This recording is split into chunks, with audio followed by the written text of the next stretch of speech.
यह दुख की घड़ी परिवार पर आई है तो पूरा समाज, पूरा वर्ग जो है, अलग अलग समाज के वर्ग, वो तमाम लोग आज यहाँ पर आए हैं ताकि वो उस नेता के परिवार के साथ खड़ा रह सके जो नेता पिछले कई वर्षों से लगातार समाज के हर वर्ग का साथ दे रहा था, समाज के हर वर्ग को अपलिफ्ट करने का प्रयास कर रहा था। अब देखिए परिवार के जो अन्य सदस्य थे ये भी अब विद्या प्रतिष्ठान जा रहे हैं, तो अब से करीब 20 मिनट के भीतर इनका पार्थिव शरीर विद्या प्रतिष्ठान पहुंच जाएगा, जहां पर देश के अलग अलग इलाकों से जो बड़े बड़े मंत्री हैं, केंद्रीय मंत्री है, उनके करीबी और जो बड़े बड़े बिजनेसमैन हैं जो इतने वर्षों के दौरान उनके संपर्क में, उनकी भी कई मौके पर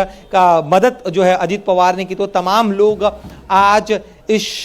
दुख की घड़ी में परिवार के साथ रहना चाहते हैं, इस मुश्किल समय में बारामती की जनता का साथ देना चाहते हैं, क्योंकि आज सिर्फ अजीत पवार जो है, पवार परिवार का लॉस नहीं है बल्कि पूरे महाराष्ट्र का एक बहुत बड़ी क्षति है महाराष्ट्र के लिए, क्योंकि इतना बड़ा नेता, एक ऐसा जन नेता जिसने अपने कर्तृत्व से, जिसने अपने नेतृत्व से, जिसने अपने व्यवहार से समाज के हर एक वर्ग को छुआ, समाज के हर एक वर्ग के जीवन में बदलाव लाने का प्रयास किया। और ऐसा नहीं कह रहे हैं दिनेश, आप जिस नेता ने बारामती से अपने राजनीतिक सफर की शुरुआत की, उसी बारामती के वो दौरे पर थे जब प्लेन क्रैश में उनकी जान चली गई, और आज बारामती की मिट्टी में ही वो पंचतत्व में विलीन हो जाएंगे। और बारामती के लोगों को लग रहा है कि ये उनके पास एक आखिरी मौका है अपने दादा, अपने नेता को एक आखिरी बार देखने का, उन्हें अंतिम विदाई देने का। और यही कारण है कि इतनी बड़ी संख्या में लोगों का हुजूम इकट्ठा हुआ है।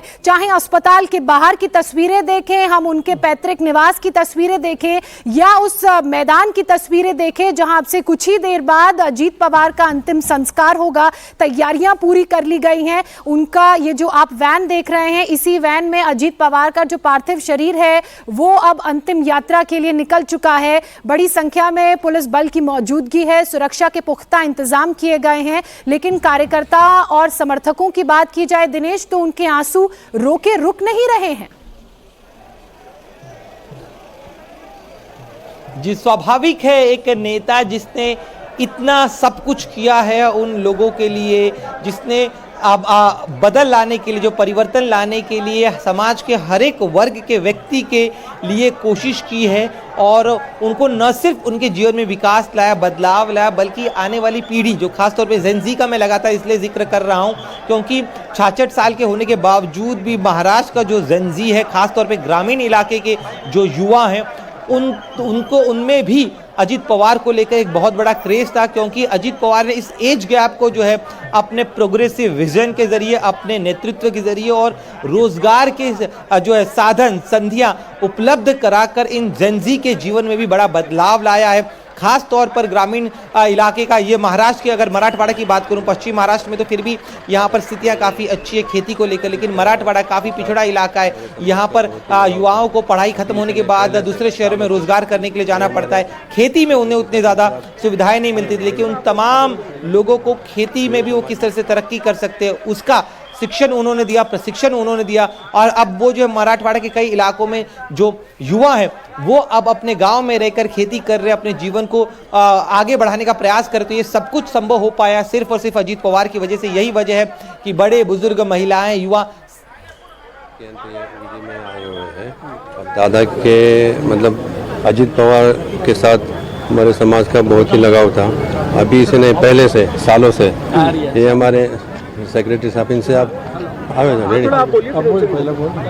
पूरे समाज मिलके हम लोग अंत्यविधि में शामिल होने के लिए आ रहे हैं। हमारे साथ लेडीज़ लोगों भी हैं। और ये जो पहाड़ बारामती के ऊपर आया हुआ है अजीत दादा का, ये कभी मिटेगा नहीं। मतलब हम दादा को कभी भूल ही नहीं सकते। दादा के जैसा कोई आया होगा नहीं, और हो सकता भी नहीं, हो भी नहीं सकता। आप बताइए, आपका नाम बताइए।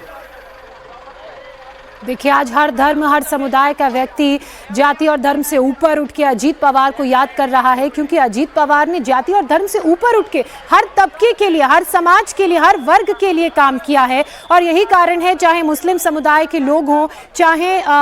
पुणे के बाहर के लोग हों, विदर्भ के लोग ही क्यों ना हो, वो आज दादा को याद कर रहे हैं, उनके अंतिम दर्शनों के लिए वहां पहुंच रहे हैं। अब से कुछ ही देर बाद अंतिम संस्कार होगा, लेकिन ये जो दो तस्वीरें आप देख रहे हैं, एक उस रास्ते की देख रहे हैं जहां से होकर अजीत पवार का पार्थिव शरीर उस मैदान तक जा रहा है जहां उनका अंतिम संस्कार किया जाएगा, और दूसरी तस्वीर उस मैदान की जहां से कुछ ही देर बाद राजकीय सम्मान के साथ अजीत दादा पवार का अंतिम संस्कार होगा। वो पंचतत्व में विलीन होंगे। परिवार के कुछ सदस्य यहां पहले से मौजूद हैं। शरद पवार हमें तस्वीरों में नजर आ रहे हैं, और तस्वीरों में नजर आ रहा है अजीत पवार का वो परिवार जिनसे उनका खून का रिश्ता नहीं था, लेकिन लगाव इतना गहरा कि आज हर किसी को ऐसा लग रहा है कि हमने अपने परिवार के एक सदस्य को खो दिया, हमने अपने दादा को खो दिया, हमने बारामती के बेटे को खो दिया, हमने अपने भाई को खो दिया। और जब कल तस्वीरें आपने देखी होंगी, जिस जगह पर प्लेन क्रैश हुआ था, वहां पर भी इतनी भारी संख्या में लोगों का हुजूम मौजूद था। हर किसी को